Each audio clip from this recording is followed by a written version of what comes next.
Hello, everyone. My name is Antonio Coleman, and I would like to first and foremost thank you for clicking on this video.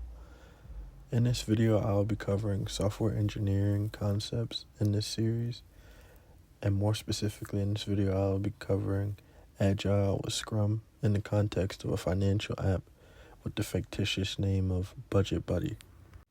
To begin, let's imagine you're managing a personal finance app project where user requirements change often, such as every single week. Does this sound overwhelming to you? Because I know it definitely sounds not only time consuming, but also almost impossible to operate as a single developer for myself. If you're on the same side as me, have no fear. That is because in today's programming climate, we no longer have to tackle this with the traditional waterfall method. Through this model, we would have to spend months on end ahead of time planning. Tasks like documentation and coding would be not only strenuous, but also move very slow in terms of progress. The worst part of all of this, though, is that even after all this time that it takes to release a product, get it shipped out, coded, and approved, the market may change and users might no longer want this type of product or style anymore, as the software market changes rapidly and very often. That sounds terrible, doesn't it? Well, no worries, because we no longer have to compromise and spend that period of time planning, strategizing, and stressing to follow a very rigid structure that ultimately may still lead to us missing deadlines and producing products that no longer hold much interest from the general public.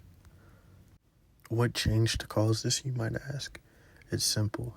It's the implementation of what we will be covering in today's video: Agile and Scrum methodologies. Now prepare to join in and talk about these concepts through the applied development of our BudgetBuddy app. Agile methodologies can be defined with short keywords. These include words such as collaboration, working software, dynamic, and working software. This is because they come directly from the Agile manifesto. You may ask yourself, okay, so what really is Agile? Is this just some set of rules? Maybe a mindset for a team?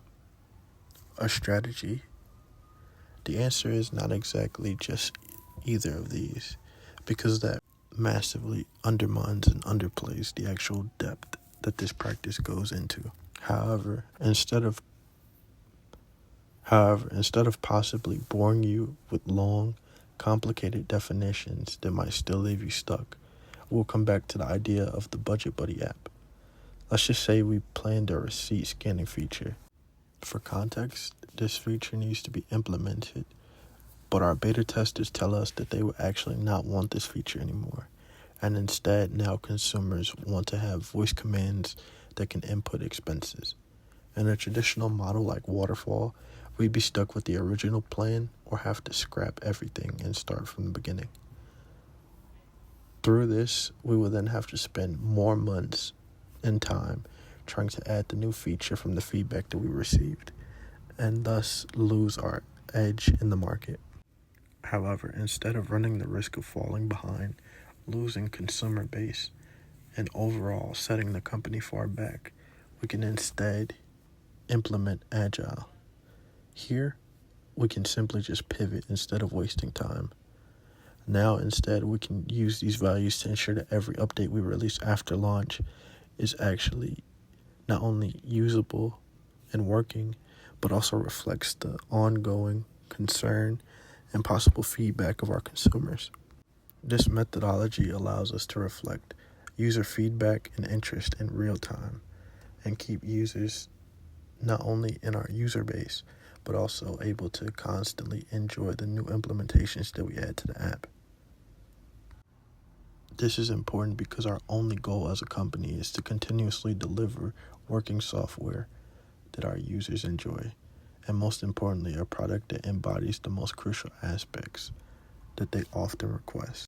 This is important because as a consumer, why would you invest your time and money into an application, software, or company that does not hold your interest at heart and also does not meet the requirements and feedback that you enlist.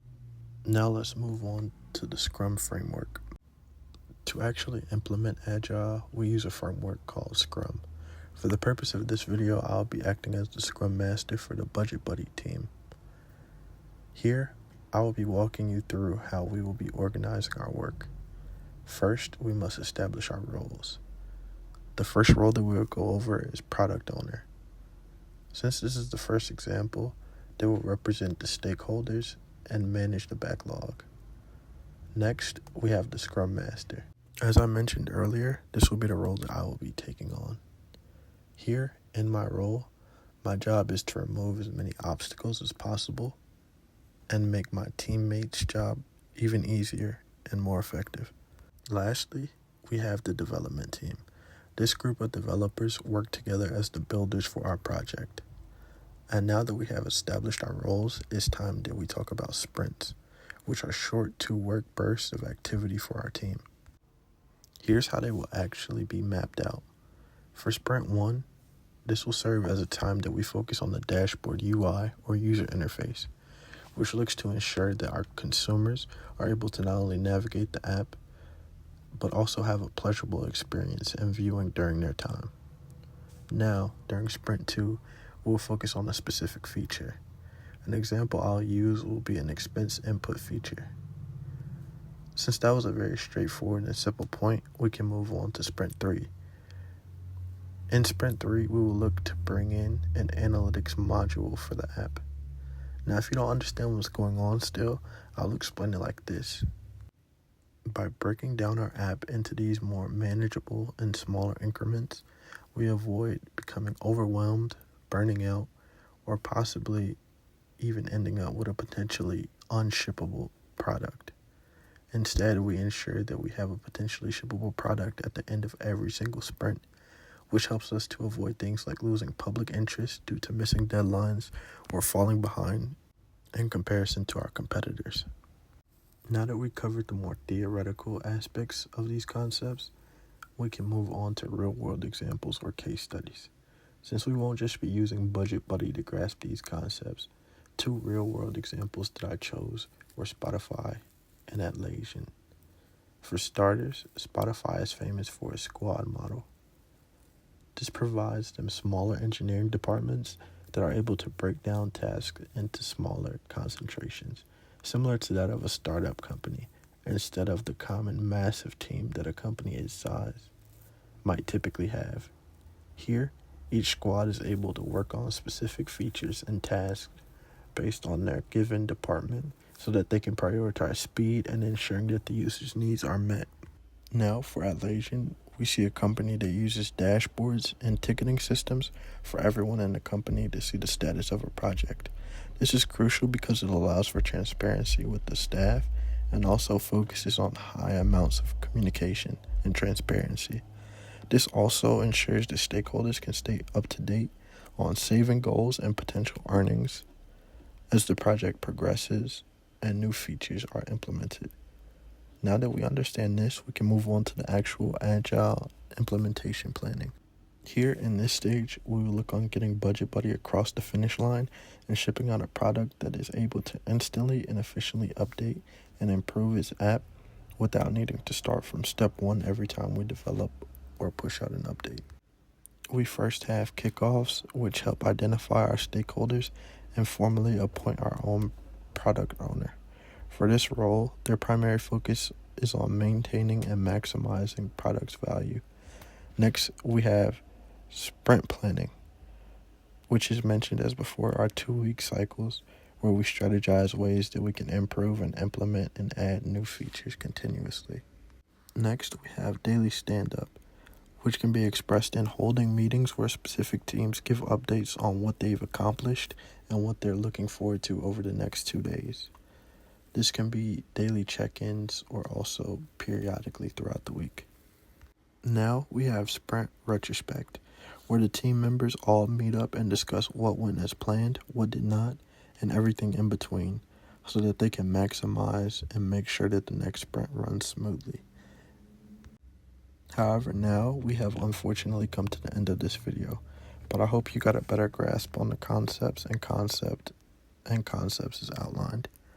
To summarize, the reasoning behind why we use Agile and Scrum to create BudgetBuddy is so that we can ensure we efficiently evolve a simple idea for an app or concept into real tangible and a real working and robust tool that allows for our users to review and continuously enjoy. I conclude this by thanking my professor, Dr. G, for teaching me along my software engineering and development journey. Thank you.